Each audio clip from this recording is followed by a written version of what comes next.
Welcome to Wednesday. It is about 7:20 in the morning. We're gonna head to Parkville to do two shows in the morning, one at 8 a.m., one at 10 a.m., and then we're taking a flight to Greenville. So here we go. Here's a little B-roll of me. B-roll of me walking out of the hotel. I need to get some coffee though. Coffee would be nice.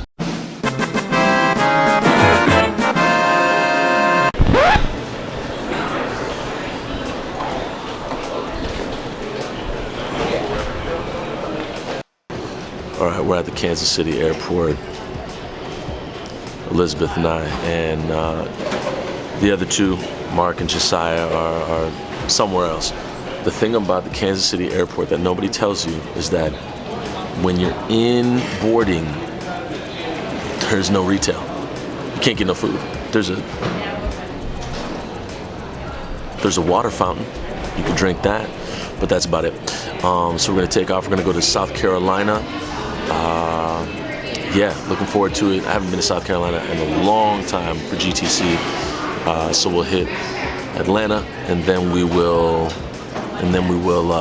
fly from Atlanta to South Carolina in Greenville. Never been in Greenville. Don't know what Greenville is. Don't even know the capital of South Carolina. I'm very ignorant to South Carolina, but we're hopefully gonna get informed. So here we go. Yeah, I knew that. We just wrapped up at Furman University, South Carolina. Now we're getting the hell out of here. Enjoy it. Wow, it was great two shows. Well, I'm gonna put this down. All right, I'm in my hotel room in Freeport, Illinois. It is it's a town. It's definitely a town, and been here a few times, and I've done a lot of shows here. We play at a community college, and they're great. They're awesome, and this is my last show with this company. After being with them for 15 years, I have seen and done and said a lot while with this theater company, and it really just, there's just a joy in my heart bringing this all to an end. And you know, you think like after being with the theater company for 15 years, you know, there'd be some like huzzah, you know, like Mario Kart at the end of one of the tracks, you know, there's like confetti flying in the air and whatnot. It's not gonna be like that. It's gonna be a grueling 6.5 hour drive back home. We'll take an hour or so to eat some dinner, and that'll be that. I'll get home, I'll go straight to his studio with Dr. Wiley, and then we'll start knocking out songs. The funny thing is that with all this, I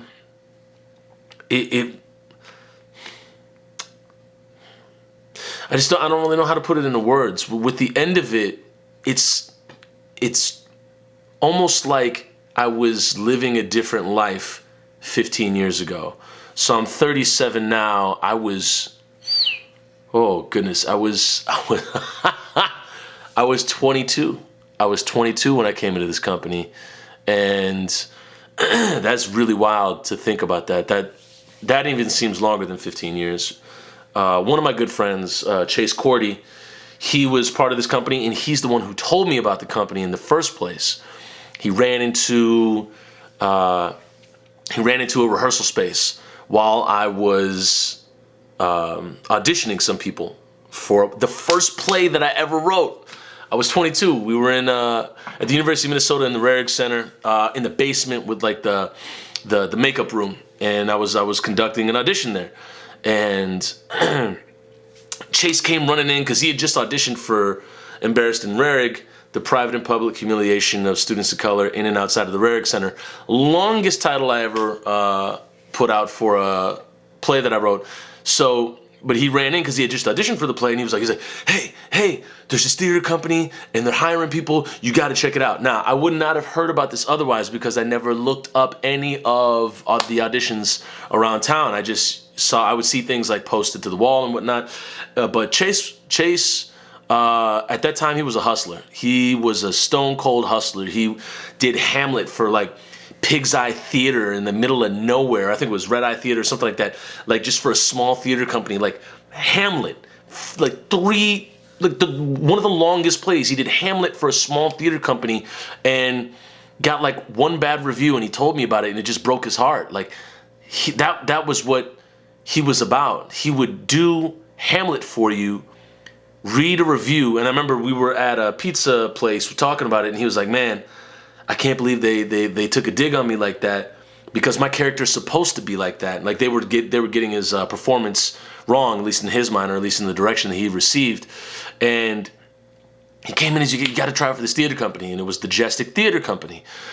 And so I auditioned for the Jestic Theater Company, and this was 2019 now, that is 2004. Woo, the math is daunting. 2004. And that was a huge turning point, because we then auditioned together pretty closely for that summer of 2004. And then we went on tour for 2004, 2005, 2006. And then I think it might have been 2006. Yeah. We went on tour for 2004, 2005. And then 2006, he moved out to Los Angeles. And he was pursuing his dream there. And then that's where I was out. I was about to go out on the 2006 tour, and then I got a phone call that Chase had passed away. He was struck by a drunk driver, and that was that. And here I am 15 years later with, I guess 13 years later, with what feels like an entire lifetime since then, what feels like an entirely somewhat different person since then. And a lot of stories since then, and a lot of lessons learned since then. Some lessons still being learned. And the reason why I stuck with this company as long as I did was in part partially for Chase, because he had introduced me to the company, and I felt a duty, to keep it going and to keep going. On tour and teaching students about racism, sexism, consent, substance abuse, and the absolute dangers of I guess all the things that come with entering a new community, and all of the amazing things that come with entering a new community. And I think more importantly, teaching students that, I guess the most important thing is asking students if they have an obligation to educate their community, and inversely, if they have an obligation to educate themselves about their community. And in that vein, 15 years, we wrap it up, and what happens next is I start my own theater company, and I'll be doing a similar format, not the same in any way at all. It will be definitely something that is a forum. It'll be theater. It'll be video. It'll be interviews. It'll be a lot of the interaction that sustainable interaction that I've wanted for so long, because August, September just seems really limiting, and I'm really looking forward to creating forum and creating theater and interaction for communities and people that want to be a part of it, and also people that can just access it online, whether they want to come to the forum or not. So I'm looking forward to all of this, and with that being said, I say, a cheers to Chase. Follow your bliss, and also, if you got a little bit of extra energy in you, you should chase it down. Chase your bliss. So that is that, and tomorrow I'll give you a little more footage after this on what the place looks like, and we'll bid the final farewell tomorrow, and then I'll be off to Minneapolis, and then, oh man, it's gonna be something else. It's gonna be something else, because tour takes a different energy out of you, and you don't really feel back at home until you've been home for about 10 days. So within that 10 days, it's a creaky chair. Within that 10 days, it's kind of a struggle to get back to back to societal obligations and friendships and just social, things in general. You just got to take some you time. But yeah, with that said, this is my. It's not a motel, but it's a hotel. It's all right. It's all right. This is the joint. But anyways, I gotta wrap this up. I'm gonna show you a little more later on. Here we go.